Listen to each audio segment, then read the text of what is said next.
So this past week, the Federal Reserve raised their rates for the first time in 3 years, raising it by 0.25%. Now, what had a lot of people worried is what they said afterwards, because Fed officials have stated that they are planning on raising rates every single time they meet, which, by the way, they'll be meeting 6 times in 2022. Now, whether people know it or not, this will most likely trigger one of the final main pieces that's needed to begin the global Great Reset. So in this video, we'll be outlining 3 major events I believe have a strong possibility of occurring because of what the Fed has done and what they're planning on doing in 2022. Now, with that said, over the last 18 months, we've been seeing pieces of the Great Reset being set in motion. And well, I gotta tell you, it's kind of like watching a TV show. You know, like a very sick and twisted TV show, where we know that the good guys are gonna end up losing in the end, and the general population still doesn't know, and if anything, they think it's a good thing. I mean, honestly, that's like watching Avengers Infinity Wars, and like, that's it. There's no other movie. Thanos wins.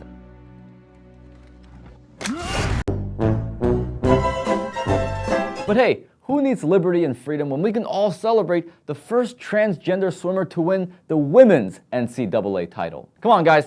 Big round of applause for William. I'm sorry, Leah, my bad. But for those who care about not having our friendly neighborhood government taking away our rights, let's all be like Leah, smashing the competition by also smashing that like button. And of course, if you're an overachiever, like Leah, of course, you can also smash that subscribe button as well. Now, when talking about the 3 major events that will bring on the final phase of the Great Reset, well, we first have to review what Klaus Schwab exactly envisions for the Great Reset. For one, capitalism as we know it will not exist. There will be no private ownerships by us, the hardworking Americans. In addition, we, the people, will be reliant on the government for our means of living. And on top of that, all power and resources will be centralized at the top, the global elites. Now, the obvious question at this point is, well, Daniel, how does the Federal Reserve affect the Great Reset in any way? Well, that's what brings us to our first major event, which is the strong possibility of stagflation happening this year. Now, for those that might not be as familiar, stagflation is very different than deflation, or what we've been hearing a lot about recently,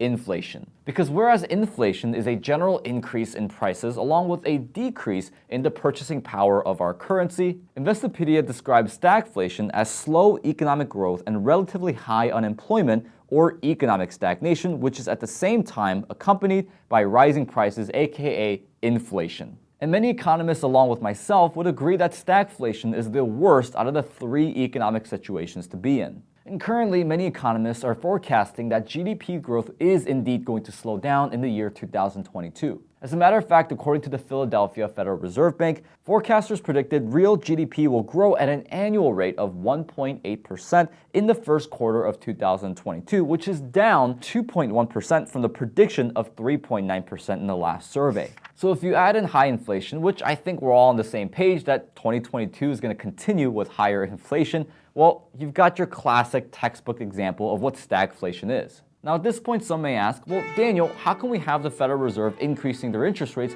and still have high inflation? I mean, isn't that the point of the Federal Reserve increasing their rates? Well, to that I'd say if the Federal Reserve is too aggressive with increasing rates, we'll most likely have an economic depression. That said, I personally believe that the federal interest rate isn't as important as people make it seem, especially when it comes to inflation. Now, is it important? Absolutely. However, what I believe to be more important is that the Federal Reserve balance sheet is now at approximately $9 trillion. And the Fed got to these numbers mainly by purchasing notes and bonds that propped up our economy, with the majority of these purchases being US Treasuries and also mortgage-backed securities, which we've said it for months now in this channel, that's what really sparked up the housing market. Now, when talking about the housing market and mortgage-backed securities, we're literally talking about your house. So in my opinion, the $9 trillion, which is really printed money, is more important than the interest rate in many regards when having a conversation about stagflation. And of course, this entire time, we haven't even talked about the significant increase in government spending the last 18 to 24 months, which of course affects inflation as well. Who are we kidding? It's all Putin's fault. Now, speaking of which, everyone's favorite, Nancy Pelosi, spoke on this as well, as when she was asked about higher gas prices, she denied inflation by saying, "When we're having this discussion, it's important to dispel some of those who say, well, it's government spending. No, it isn't. The government spending is doing exact reverse, reducing the national debt. It is not inflationary."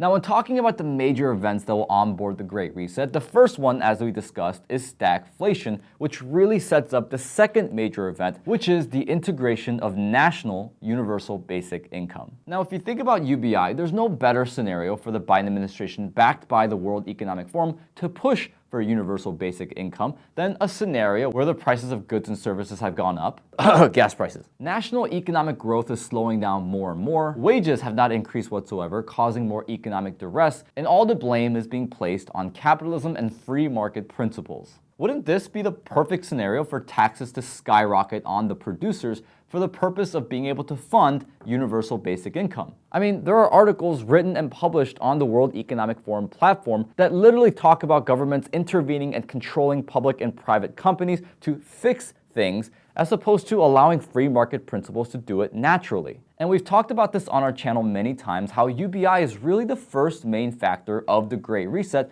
because it's literally us, the people, having to rely on the government for our means of living. And even looking around the world, there are large amounts of countries now that have incorporated universal basic income in some way, shape, or form. And if we're going to specifically look into the United States, aside from the obvious culprits like California and New York, there are states such as Kentucky, Georgia, Arizona, Mississippi, North Carolina, Alaska, and my home state of Illinois that have all incorporated bits and pieces of universal basic income within the last 12 months. Now, in moving towards UBI, the mass appeal of the Great Reset is going to be the elimination of personal debt. Now, with that said, this leads us to our third major event, which is that in 2022, I believe that we will have a significant and historic increase of household debt here in the United States. Now, what I find very funny is that the mass appeal and the bait, if you will, of people buying into the Great Reset is that our personal debt is going to be eliminated, hence the reset. But the question I'm asking is, well, what money is the government going to use to pay off that personal debt? And the reality is that, well, it's our money that they receive in the form of taxes. So let's see, as in they tell us they'll pay off our debt in exchange for our freedoms and our liberties, but they're going to use our own money for them to do that.